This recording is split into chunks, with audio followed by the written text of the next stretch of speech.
Hola chicos, ¿cómo están? Hola. Hola. ¿Cómo estás? Bienvenidos a un nuevo episodio aquí en Sanamente. En este podcast psicoeducativo tratamos temas de todas las ramas de la psicología. Tenemos temas clínicos, educativos, neuropsicológicos y lo que nos pida nuestra audiencia. El día de hoy tenemos 3 invitados súper especiales que nos van a contar un poco acerca de los trastornos de aprendizaje, todo sobre ellos y bueno, los voy a presentar. Entonces, Cami, ¿quieres comenzar tú? Hola, mi nombre es Camila, estudio psicología en la Universidad San Francisco de Quito, estoy en quinto semestre, tengo 21 años y me fascina bailar.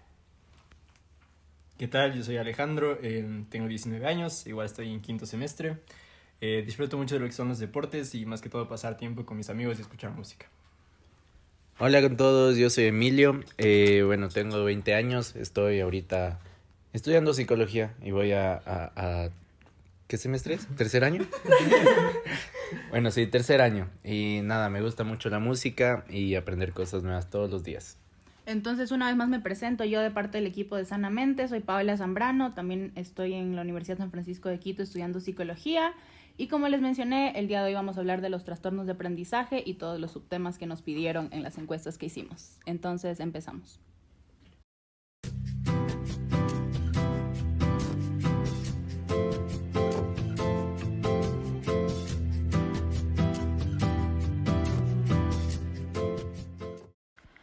Bueno, Cami, entonces, ¿qué tal si nos cuentas qué son los trastornos del aprendizaje? Los trastornos del aprendizaje son problemas que se presentan en ciertos niños de forma persistente al momento de tener que procesar conceptos escolares. Esta incapacidad en su aprendizaje puede ser en torno a la lectura, a la escritura o en el ámbito matemático. Estos trastornos del neurodesarrollo pueden surgir de interacciones biológicas y del ambiente en el que se desarrolla la persona. Es importante destacar que cada niño tiene su propio ritmo de desarrollo en cuanto a su aprendizaje, por lo que no necesariamente los niños que tienen alguna dificultad para aprender significan que tengan un trastorno del aprendizaje como tal. Estas personas pueden superar esos problemas dedicando un poco más de tiempo a ciertas actividades y poniendo un poco más de esfuerzo, a diferencia de las personas con trastornos del aprendizaje, ya que ellos requieren de tratamientos específicos. Por otro lado, pienso que es fundamental saber diferenciar entre un trastorno de aprendizaje y un trastorno de déficit cognitivo, ya que este último no está dentro de los trastornos del aprendizaje. Los niños con estos trastornos suelen tener un buen nivel cognitivo y mientras ésta sea más alto, mejor podrán enfrentar los niños el trastorno. Es decir, que la motivación y la inteligencia no siempre están afectadas si se padece de un trastorno del aprendizaje. ¿Y cuáles son las características de un niño que padece algún trastorno del aprendizaje? Al hablar de las características de los trastornos del aprendizaje, hay que tomar en cuenta que éstas pueden ir cambiando conforme la persona va creciendo y el momento evolutivo en el que se encuentre. Los niños con trastorno del aprendizaje tienen dificultades en su vida escolar, debido a las distintas características que llevan consigo estos trastornos. Algunas de ellas que pueden presentar estos niños son la dificultad para concentrarse y poder seguir instrucciones, lo que también puede afectar a las habilidades de organización y planificación. También está que pueden presentar problemas al momento de tener que realizar actividades con sus manos, como por ejemplo escribir. Es decir, que hay dificultades en la parte motriz de la persona y a veces en la orientación en el espacio. Por otro lado, está la dificultad en el área de atención del individuo. Pienso que es relevante saber que los trastornos del aprendizaje no tienen cura, por lo que las personas que padecen de estos trastornos deben luchar con ellos toda su vida. ¿Y con qué frecuencia se dan este tipo de trastornos? La frecuencia con la que se dan los trastornos del aprendizaje en niños es de un 5 a 10% en el mundo. En cuanto a la dislexia, que viene a ser el trastorno de la lectoescritura, es de un 5 a 10%, mientras que la discalculia, que es el trastorno de las matemáticas, es de un 4 a 6%, es decir, menos que la dislexia, y la disgrafía, que es el trastorno de la escritura, tiene una frecuencia del 3 a 10% en los niños. Los tipos de trastornos del aprendizaje se pueden encontrar especificados y detallados en el DSM-5 actualmente, aunque antes se los conocía como los TA o trastornos de las habilidades académicas y se clasificaban en trastorno de la lectura, trastorno del cálculo y trastorno de la expresión escrita. A continuación, vamos a explicar en breves rasgos 3 tipos de trastornos del aprendizaje. Empecemos con uno de los trastornos que, a mi parecer, podría ser el más popular. Entonces, ¿qué es la dislexia? Bueno, la dislexia es básicamente un tipo de trastorno del aprendizaje que se caracteriza por la dificultad para la lectura. Y bueno, muchas de las personas, los pacientes que padecen de este trastorno es debido a que lo heredaron.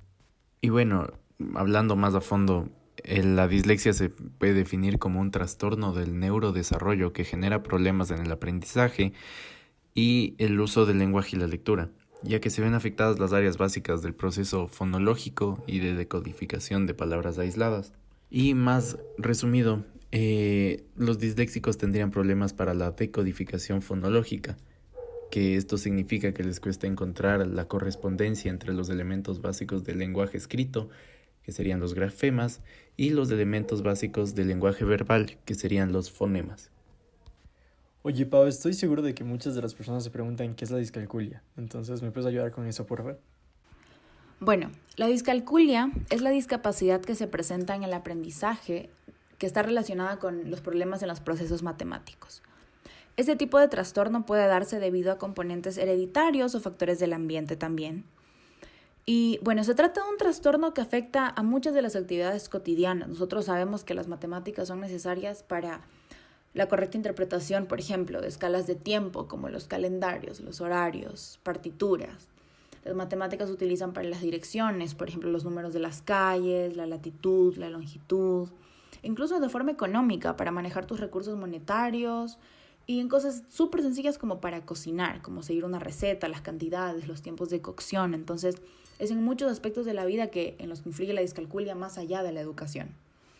Algo interesante acerca de este trastorno es que en la adolescencia muchos pacientes llegan a tener un uso aceptable de los conceptos matemáticos sencillos, es decir, números, pueden manejarlos mejor que antes, pero sin embargo la mayoría de ellos, alrededor de un 95%, tendrán un rendimiento bajo en matemáticas en comparación con el resto de sus compañeros sanos, a pesar de que puedan tener habilidades un poco más desarrolladas en el futuro.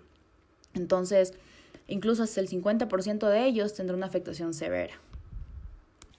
Alejandro, ¿nos podrías contar qué es la disgrafía y cuáles son algunas de sus características? Bueno, pues la disgrafía es un trastorno que afecta a las habilidades relacionadas con la escritura, según lo explica Real, Amaya y Mendoza en 2020. También tenemos que tomar en cuenta que las principales características de este trastorno son la dificultad para coger un lápiz, por lo que la letra es ilegible, también hay escritura desordenada, alteración de la percepción visual y posturas incorrectas. Aparte también se saben omitir bastante lo que son las letras cuando los chicos escriben, entonces eso también es algo súper común. Quiero comentar que una de las causas más interesantes de las que se habla cuando nos interesamos en este tipo de trastornos como la disgrafía es la heminatención. Según Nava y Valdés, explican que la heminatención es un síndrome neuropsicológico en el que el paciente presenta un daño en el hemisferio derecho del cerebro. Esto ocasiona que también el paciente ignore todo lo que incluye el campo visual del lado izquierdo. Por esto es que se les complica bastante lo que es escribir, leer y en general varias de las cosas que tienen que ver con la escritura. Entonces, es importante tomar en cuenta que no es un error visual como se cree, más bien es una lesión cerebral y por eso hasta a veces se suele presentar junto a la dislexia, porque es la misma área que tiene que ver con el lenguaje y la escritura. Entonces, ¿podrías decir si existe una comorbilidad entre los trastornos del aprendizaje y alguna otra necesidad especial? Existe una alta comorbilidad entre los trastornos del aprendizaje y el trastorno de déficit de atención e hiperactividad, por lo que se recomienda evaluar de manera frecuente a los niños que padezcan alguno de estos trastornos para poder brindarles el tratamiento adecuado. Se menciona que el TDAH y la dislexia podrían tener la misma base neurobiológica, es decir, que se relacionan debido a que en ambos casos hay problemas en las funciones ejecutivas y en el área de la atención. Por lo tanto, se ha visto que cuando un niño padece de dislexia, el 33% de los mismos presentan TDAH. En el caso de que el individuo padezca de TDAH, tiene una probabilidad del 25 al 40% de tener dislexia. También es importante mencionar que el TDAH se relaciona con la discalculia y las dificultades que ambos trastornos presentan van ligados con los problemas de la memoria de trabajo. De las personas que padecen de discalculia, un 26% de ellas pueden también presentar TDAH y alrededor del 17% de ellas pueden tener dislexia. Bueno, sabemos que una parte fundamental de este tipo de trastornos son los diagnósticos. ¿Qué nos puedes decir acerca de esto, Alejandro? Claro que sí, y la verdad es que me gustaría tocar este tema del diagnóstico, ya que es algo muy importante porque de esta manera podemos encasillar a un niño o un adolescente en este caso en base a cómo va a ser tratado por el resto de su vida y sobre todo con esto del aprendizaje, cómo lo van a tratar sus maestros, qué clase de ayudas les van a dar o qué clase de trato él va a recibir por parte de sus maestros y profesores. Entonces, según Arias, en la Revista Cubana de Psicología, el papel de los otros explica que el diagnóstico constituye un instrumento valioso para la identificación de las particularidades individuales de los alumnos, en donde hay que considerar aspectos que inciden en su aprendizaje como son los valores, las convicciones, ideales, autoestima, competencia comunicativa y socioafectiva, la toma de decisiones, la resolución de conflictos, la jerarquización de motivos y entre otras cosas. Entonces podemos ver que en realidad es súper importante ya que rodea todo lo que es el niño, tanto su entorno, todo lo que le rodea a sus amigos, sus familiares, cómo piensa, cómo vive. Entonces imagínense, si se da un mal diagnóstico podría afectar en gran medida a cómo el niño es tratado y cómo va a llevar su vida por el resto de los años, ¿no? Y bueno, también estuve investigando un poquito más acerca de esto de los diagnósticos, que es algo súper importante, y encontré un libro que se llama Dificultades en el aprendizaje, unificación de criterios de diagnósticos. Está escrito por Juan Francisco Romero Pérez y Rocío Lavigne Serván. Entonces me parece súper interesante porque encontré un cuadro en el que habla de los diferentes trastornos usuales del aprendizaje y cómo se diagnostica o los rasgos que tiene cada uno. Pero primero encontré una frase un trocito que dice así: el diagnóstico del aprendizaje emocional hace énfasis en el estudio de los casos. Las acciones a desarrollar en el estudio de casos son las siguientes: presentación de los datos generales, antecedentes del desarrollo evolutivo, la presentación de los criterios sobre el diagnóstico de los distintos contextos de actuación y su relación, el análisis y debate de los criterios de un marco de interacción con otros especialistas y la conciliación del análisis integral. Entonces, se ve básicamente que para poder dar un diagnóstico se tiene que evaluar todo, o sea, desde los datos generales que han escrito otros psicólogos y es que estaba antes, también cómo hay un análisis del niño en general, en cómo se desarrolla dentro de diferentes áreas de su vida. Puede ser el colegio, los amigos, la casa. Entonces, cómo todo eso hace que el diagnóstico de alguna manera dé un buen resultado, ¿no? Porque como dije, si es que damos un mal diagnóstico, el niño puede salir muy afectado, puede estar equivocado y pueden hacerle hasta más daño por cómo le van tratando o por las estrategias que se utiliza para, de cierto modo, sino ayudarle a que pueda superar este tipo de trastornos y pueda vivir de manera normal.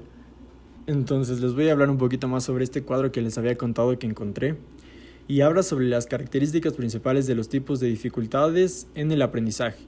Entonces están los problemas escolares. Bueno, está dividido en esto la tabla. Tiene las dificultades de las que les hablé, la alteración, el origen, las variables psicológicas afectadas y los problemas de la conducta. Entonces, más o menos les voy a leer unos dos para que no sea tan pesado. Entonces, tengo el primero que es los problemas escolares. En alteración dice procesos de enseñanza y aprendizaje, dificultades inespecíficas y problemas de adaptación escolar. El origen aquí habla del origen extrínseco. Esto puede ser el contexto sociofamiliar, absentismo y otro tipo de dificultades que son de afuera. En las variables psicológicas afectadas no tenemos nada y en problemas de la conducta tampoco. Pero acá hay uno que es bajo rendimiento escolar. En alteración tenemos los procesos de enseñanza-aprendizaje, en los que habla lagunas de aprendizaje, dificultades inespecíficas, un comportamiento específico y la adaptación escolar. El origen puede ser extrínseco, al igual que en el anterior, está principalmente el contexto sociofamiliar, y lo que es intrínseco, la desmotivación, los retrasos del lenguaje y muchas cosas que llevan, digámosle, con la personalidad y cómo el niño se siente internamente. Las variables psicológicas afectadas está la motivación, los procesos psicolingüísticos, habilidades de autorregulación y control, y la inadaptación escolar y el mal comportamiento en los problemas de conducta. Entonces se puede ver que en el bajo rendimiento escolar ya se puede abrir un poquito más a lo que es tanto extrínseco como intrínseco. Entonces todo es importante para poder dar un diagnóstico. Entonces aquí están algunos de los rasgos, como les dije, que pueden definir a un niño con algún tipo de problemas. Aquí en la tabla, por ejemplo, yo tengo problemas escolares, el bajo rendimiento escolar, dificultades específicas de aprendizaje, el trastorno por déficit de atención con hiperactividad y la discapacidad intelectual límite. Entonces, en este cuadro básicamente se encuentran las principales dificultades y cómo son diagnosticados. Me parece súper chévere que de alguna manera ya podamos como que tener una idea y no nos quedemos con esa duda. Es una ayuda tanto para los padres como los chicos mismos y hasta los maestros, que son quienes en realidad pasan la mayor parte del tiempo con los chicos. Y también, aparte, les quería comentar que existe algo súper interesante, y es que los diagnósticos también se realizan a través de identificación de mecanismos neuropsicológicos. Entonces, estos demuestran una dinámica positiva en el desarrollo o un déficit en su formación. Entonces, Akhutina, si es que se le puede decir así, así está escrito el nombre, dice que los factores que muestran un desarrollo negativo se interpretan como una causa inmediata de las dificultades para la realización de acciones u operaciones escolares. En estos casos, casi siempre el análisis psicológico ayuda a determinar cuáles son las acciones y operaciones que sufren durante el aprendizaje. Es básicamente lo que les dije. Y entonces aquí especifica más o menos 4 puntos de los que se puede tener un diagnóstico neuropsicológico y cómo se realiza también. Entonces el primer punto es la identificación de diversos síntomas que indiquen una debilidad funcional en el desarrollo de factores neuropsicológicos particulares. En segundo punto está la caracterización del síndrome, el cual señalan los factores débiles y los factores fuertes a través de las pruebas sensibilizadas. Entonces le realizan una prueba al chico y ven si es que tiene algún síndrome en base al resultado que dé con los factores débiles y factores fuertes. También está el tercer punto, que es la identificación de las acciones y las operaciones que pueden sufrir debido a la debilidad funcional de algún factor o factores. Entonces ahí ya van buscando un tipo de solución en base al diagnóstico que se le dio y para ver la forma en la que pueden ayudarle. Y el cuarto punto está la correlación de los factores débiles con las zonas cerebrales correspondientes. Entonces habla mucho de esto, o sea, de lo que les estoy diciendo, cómo conectan lo neuropsicológico con lo que el niño, cómo el niño se está comportando. Y bueno, también ponen un ejemplo que me parece súper interesante que están analizando. Entonces están igual los 4 puntos. El primero dice síntomas: distracción, pérdida de la atención, errores ortográficos, ausencia de respeto de letras mayúsculas y signos de puntuación, omisión de letras consonánticas, presencia de perseveraciones y repeticiones estereotipadas, ausencia de interés y motivo para la actividad escolar. Entonces algo por ahí ya de ley se nota que le falta motivación y esas cosas. Entonces el número 2 dice cuadro sindrómico: mecanismos neuropsicológicos de organización secuencial motora y de programación y control. El tercero dice acciones escolares comprometidas: escritura espontánea, comprensión del sentido profundo de textos orales y escritos, producción del lenguaje, nivel sintáctico y del sentido profundo, problemas de cálculo, de más de una operación, dibujo libre, elaboración de oraciones desplegadas y sintácticamente complejas. Entonces ahí habla de los puntos fuertes y débiles del niño. Se ve que el niño en realidad sí hace algunas cosas bastante bien, como los textos y el análisis. También como puede realizar oraciones complejas, pero también tiene problemas de cálculo de más de una operación, que eso es súper importante. Pero como les dije antes, también es importante tomar en cuenta que tiene falta de motivación y omisión de letras consonánticas y todo este tipo de cosas. Entonces, en base a esto, el cuarto punto también dice que las zonas cerebrales comprometidas, probablemente dice, son las zonas frontales secundarias y prefrontales. que son básicamente las zonas que se encargan de todo este tipo de procesos de la cognición y operaciones complejas. Entonces, básicamente, esto por la parte de los diagnósticos, en realidad es algo súper complicado, digamos así, porque define la vida de alguien, pero también es algo súper interesante, en lo que podemos ayudar bastante a los chicos con problemas y poderles dar una mano por ahí. Entonces, eso por mi parte. Pau, ¿nos podrías explicar cómo se vive el aprendizaje con la diferencia sociocultural? Bueno, muchas gracias por tu pregunta. Creo que el tema de la diferencia sociocultural dentro del ámbito educativo es algo que me apasiona investigar, algo de lo que no existe suficiente evidencia para todo lo que podemos diferenciar en estos aspectos. Entonces, más o menos para ponerlos en contexto a todos, tanto a las personas que nos están escuchando hoy como al resto de nuestros ponentes. Todos sabemos que en algunos países que están aún en proceso de desarrollo, como son la mayoría de países latinos, existen estas comunidades catalogadas por la sociedad como minorías subculturales. Estas minorías subculturales viven en situaciones de pobreza y obviamente disponen de recursos mínimos para el proceso de aprendizaje, ya que no es una prioridad para ellos. Ellos eligen que entre dar recursos a obtener comida, a obtener una vivienda y no priorizarlos en la educación, ellos están fomentando simplemente la supervivencia. Entonces, los recursos que tienen para el proceso de aprendizaje, para todo el ámbito educativo, son realmente mínimos. Y esto complica el desarrollo cognitivo de los chicos en las escuelas y fomenta también una desmotivación para el aprendizaje porque, como lo mencionaba, no se lo ve como una prioridad. Entonces, el problema radica que en los países sudamericanos que nosotros conocemos, que nosotros estamos cercanos al contexto que se vive, la minoría subcultural, como lo denomina la sociedad, es en realidad una mayoría. Entonces, el problema va en que esta falta de estabilidad económica, estos problemas de dinero, no afectan únicamente a la vida personal de la persona, que ya es suficiente en realidad, es mucho más de lo que las personas podrían aguantar, sino que también influye en el ámbito educativo de los estudiantes. La falta de recursos causa que el rendimiento escolar de los niños sea mínimo e insuficiente. Son dos palabras muy fuertes para referirnos al rendimiento escolar de un niño que está dentro de todo su proceso de aprendizaje y de conocer y de explotar sus habilidades. Que este sea mínimo e insuficiente nos dice muchísimo. Y va esto de la mano de nuestro tema porque al ser mínimo e insuficiente su aprendizaje, se considera esta complicación, esta lentitud para aprender como un trastorno específico del aprendizaje. Se lo llega a confundir como si existe un problema de un trastorno y que no sería un problema simplemente del ambiente. Mencionan en una investigación de Bravo y Valdivieso del 2009 que el trastorno más común con el que se confunde todo esto es la dislexia. Entonces, por el otro lado tenemos el contraste de que ya sabemos que existen equivocaciones en cuanto a los diagnósticos, pero de igual forma hay casos en que los trastornos sí están presentes en estos niños de bajo nivel sociocultural y de bajo nivel económico. Sí se dan también los problemas, que no es simplemente una confusión, existen.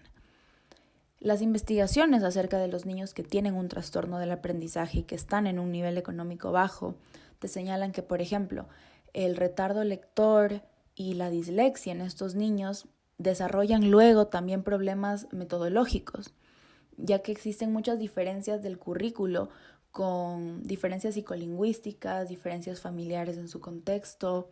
Estos niños tienen una dificultad cultural para el reconocimiento fonémico, para el reconocimiento semántico de los textos escritos.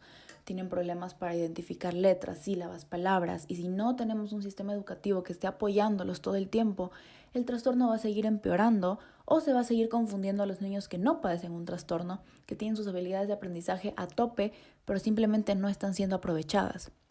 No las están poniendo en práctica porque no hay la forma de que esto suceda. Entonces, se produce un retraso acumulativo del aprendizaje, se produce un retraso acumulativo del lenguaje escrito, del poder identificar las cosas que escuchan, y estos problemas empiezan a manifestarse con claridad cuando se empieza a acabar los niveles de educación básica. Ahí es cuando una persona se da cuenta del impacto que ha tenido el ambiente económico, el ambiente sociocultural en el aprendizaje de los niños. ¿Cómo funcionan los tratamientos para estos trastornos de aprendizaje de los que hemos venido hablando? Claro que sí. Bueno, primero que nada, hay que tener súper en cuenta que ni la dislexia, ni la discalculia, ni la disgrafía se pueden curar, ya que solo se pueden tratar con terapia psicológica o tal vez con programas de estimulación. Pero lo que sí es fundamental es que la detección de este problema sea a temprana edad, para que a partir de eso se pueda tomar la mejor decisión con respecto al tratamiento que va a recibir el paciente o lo que sea. Y bueno, pues el tratamiento que reciba el paciente probablemente no lo va a curar, pero les va a ayudar un montón a tener como que las herramientas suficientes para que tengan un desarrollo de aprendizaje relativamente normal y pues bueno, que cumpla con el currículo académico ordinario. Y esto pues también les va a ayudar a que tengan más o igual oportunidades en la vida que los otros niños con los que se desarrollan. Hay que tener muy en claro que los tratamientos siempre van a cambiar dependiendo de la etapa de desarrollo en la que se encuentre cada niño y el enfoque del tratamiento que vaya a recibir el niño de parte del psicólogo. Hoy en día la reeducación es uno de los métodos con los que más se trabaja y que se ha demostrado que más funcionan. Y básicamente se trata de que aquí se enfocan en las habilidades en las que existe un déficit en el niño o en el paciente y se intenta trabajar ahí para poder compensar y pues por otro lado también potenciar las habilidades en las que el niño o el paciente sobresale. Y bueno, todo esto es más sencillo, sobre todo cuando el niño es pequeño, porque tenemos la ventaja de la plasticidad cerebral, que bueno, funciona mucho mejor cuando el niño es pequeño, porque cuando el niño ya crece, es más grande, todo esto de la plasticidad cerebral se vuelve más difícil. Entonces lo que toca hacer ahí es una adaptación al trastorno y buscar herramientas que le sirvan al paciente para poder sobrellevar esta condición. Bueno, y algo también súper importante es el rol de los padres. Entonces, ¿cómo deberían ellos apoyar en esto? Me encanta esta pregunta porque uno creería que es solo un trabajo entre el paciente que está recibiendo la terapia y el psicólogo, pero no, en realidad también hay que tomar muy en cuenta a los padres. Es un trabajo que incluye a los padres a tiempo completo. Obviamente es su responsabilidad conocer sobre estos trastornos de aprendizaje que pueden existir y apoyar en todo lo que puedan a sus hijos, que son los que están recibiendo el tratamiento. Claro que esto no quiere decir que los padres tengan que tomar el rol de terapeuta, más bien no, nada que ver. Tienen que más bien ser un pilar de apoyo para sus hijos. Muchas veces los padres puede que se muestren inseguros de sus hijos porque tal vez no creen que son capaces y tienen que darse cuenta que en realidad sus hijos pueden ser muy buenos en muchas otras cosas y que sí, o sea, pueden tener debilidades, pero eso no significa que no puedan salir adelante y ser todo lo que se propongan en la vida. Del mismo modo sucede con las escuelas.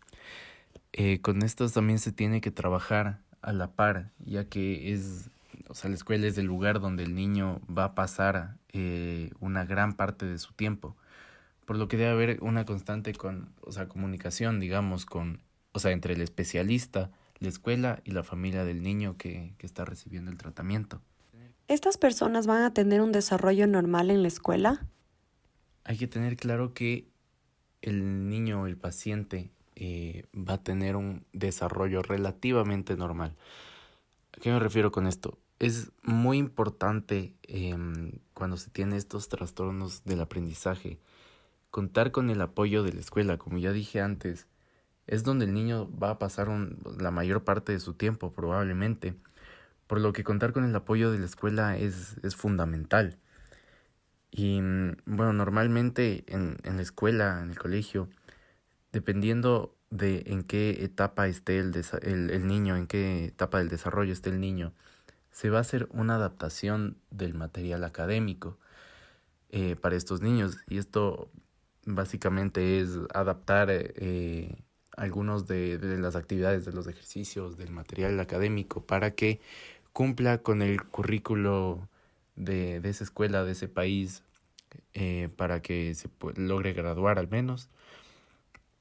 Y bueno, obviamente también es recomendado que se les brinde un poco más de atención a estos niños, que se esté un poco más pendiente de ellos por si necesitan cualquier cosa. Tal vez, no sé, darles un poco de tiempo extra, no tantos de ejercicios escritos y más verbales, ya que tenemos claro que se les complica un montón la parte de leer, la parte de escribir o la parte de reconocer números. Entonces, estas son algunas de las cosas que se pueden hacer en cuanto al tratamiento y con el apoyo de los padres, la escuela, la persona que está dando el tratamiento, para que a la final el niño tenga un desarrollo relativamente normal y que pueda tener muchas oportunidades en la vida, ya que no es un trastorno que se puede curar, pero sí que se puede tratar y llevar a cabo de forma exitosa. Claro, entonces también me gustaría saber qué son los agentes educativos en realidad y cuál es su papel. Bueno, primero que nada, les quería mencionar que este término de agentes educativos a mí me encanta. Siento que es una forma súper buena de definir todo el trabajo que hacen las personas que trabajan en conjunto por los trastornos de aprendizaje y por aprender a manejarlos.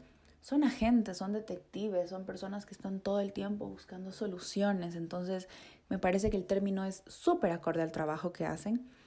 Y bueno, a ver, démosle una definición un poquito más clara. Entonces, los agentes educativos son personas que interactúan de una u otra manera, sea esta directa o indirecta, con los niños y niñas, estudiantes, que participan en su proceso pedagógico. Entonces, es decir, que este grupo de personas se encuentran en diferentes contextos, pero en contacto con el estudiante y buscan centrar la atención en aquellos que apoyan el desarrollo de las competencias educativas.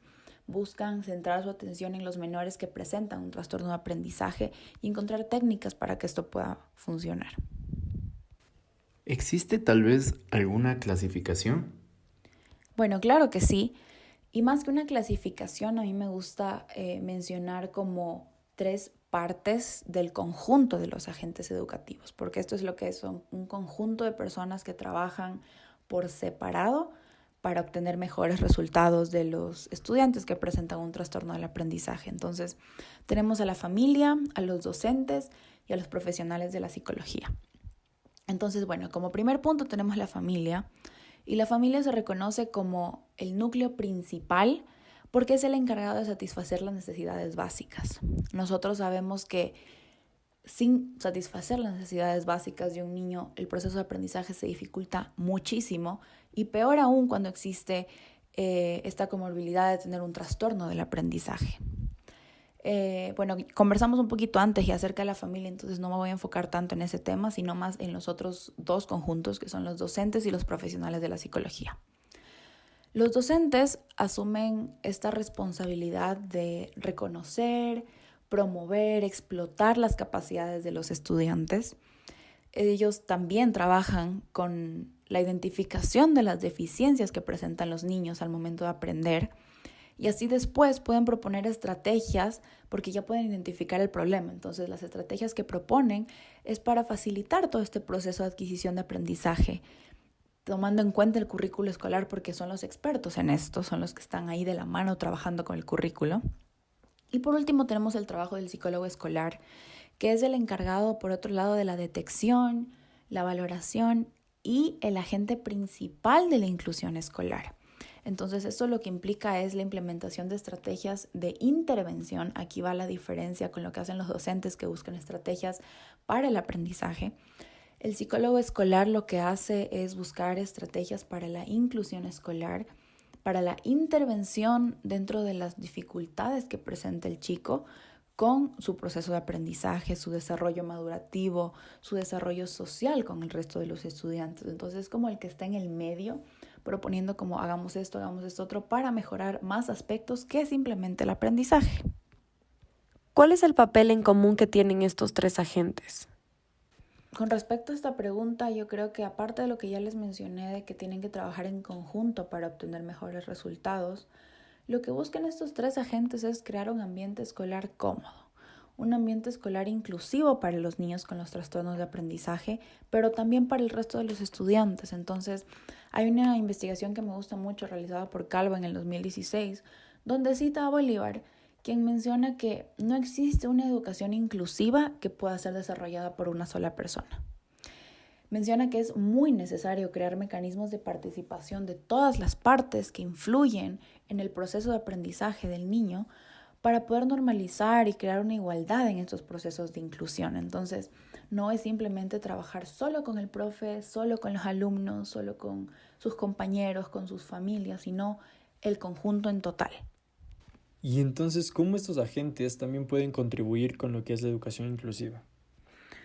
Bueno, pues para ir concluyendo como con esta idea, la contribución de los agentes a la educación inclusiva con los niños de trastorno de aprendizaje es variada dependiendo de cada uno de los agentes, pero ya mencionamos que tienen el mismo objetivo. Entonces, a breves rasgos, la familia cumple un rol fundamental porque es el primer y principal entorno de la socialización, son las primeras personas que están cerca de ellos, entonces pueden ayudar a identificar las falencias, las dificultades en etapas tempranas del desarrollo para que sea mucho más fácil manejarlas. Entonces, pueden aportar de forma positiva si muestran afecto, si le ayudan con la estabilidad emocional, si tienen un acompañamiento para las necesidades del niño.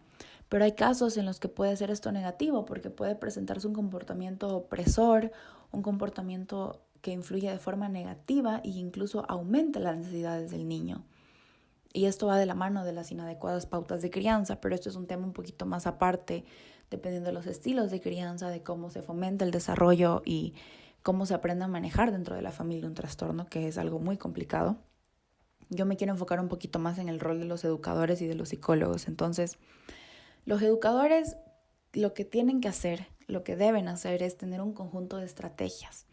Un conjunto de estrategias que ayuden a organizar todo el área del conocimiento, que ayuden a diseñar un cambio en la enseñanza, sin olvidar que esta enseñanza va a estar centrada en el estudiante, no en el contenido. Entonces, en cómo va mi estudiante a aprender lo que yo tengo que decirle, de qué forma. Entonces, buscar alternativas metodológicas que estén orientadas y pensadas para el estudiante y acorde a sus necesidades. Entonces, en una investigación realizada por Castillo, igual en el 2016, menciona que un educador inclusivo tiene 3 características fundamentales. Tiene habilidades y competencias de un docente, es decir, es un educador que sabe lo que está haciendo. Tiene un conocimiento sobre la dificultad del estudiante, es decir, yo sé lo que está pasando, yo sé cuáles son sus falencias más graves, sé con cuáles puedo trabajar y explotarlo un poquito para que pueda ir avanzando, sé con cuáles no puedo trabajar cuando está en grupo, cosas así. Yo conozco la dificultad de mi estudiante. Y por último, una actitud frente a la situación. Es decir, que tenga una postura, que tenga una opinión, que sepa cómo manejar las situaciones. Y por último tenemos el rol de un psicólogo educativo que, si bien tienen un papel trascendental para poder como comprender cómo aprende el estudiante los contenidos escolares, es decir, de qué forma, aunque bueno, eso dicen las investigaciones, pero en mi opinión eso va un poquito más de la mano del educador, de un psicopedagogo. De la misma forma, el papel de un psicólogo educativo es ver más allá de la necesidad. Es ver que el niño no es su trastorno. El niño tiene un entorno, tiene un ambiente que puede estar influyendo también en su proceso de aprendizaje, que si bien el niño tiene un trastorno de aprendizaje, tiene una dificultad de aprendizaje como la dislexia, la discalculia, cualquier tipo de dificultad, puede haber algo más allá también que esté complicando este proceso y no simplemente su diagnóstico. Un niño no es su trastorno, un niño no es su diagnóstico y eso a mí me gusta mucho enfatizar. Entonces, lo que hace el psicólogo educativo es reflexionar sobre las características de lo que va más allá y de esta forma convertirse en un agente de cambio que contribuye a la educación inclusiva, que ayuda a generar transformaciones sociales, que tenga una función fundamental para unir interdisciplinariamente a todos los agentes educativos. Es decir, el psicólogo educativo se convierte en el puentecito de comunicación entre la familia y la escuela, entre la escuela y el niño, entre todas las partes, para que pueda tener una forma específica de comunicarse, una forma específica de saber cómo resolver sus problemas y que no le traiga esto más problemas al niño. Qué conversatorio tan interesante hemos tenido el día de hoy. En realidad siento que nos llevamos muchísimo aprendizaje, nos llevamos muchísima nueva información con la que no contábamos. Y bueno, agradecerles a Alejo, a Cami y a Emilio por formar parte de un nuevo episodio de Sanamente. Además está decirles que están cordialmente invitados cuando quieran, con el tema que quieran. A nuestra audiencia estoy segura que les encantará este capítulo y nos vemos en una siguiente ocasión. Gracias a todos. No, gracias a ti, Pau, por la invitación. La verdad es que siento que es un conversatorio bastante enriquecedor para todos. Siento que es algo en lo que hemos estado todos los días y no nos damos cuenta, ¿no? Lo pasamos por alto. Es bueno poder saber de estos temas y también creo que puedo hablar en nombre de Emilio y Cami. Siento que te agradecemos un montón por la invitación y gracias a todos los que nos están escuchando. Un saludo fuerte y nos vemos en la próxima.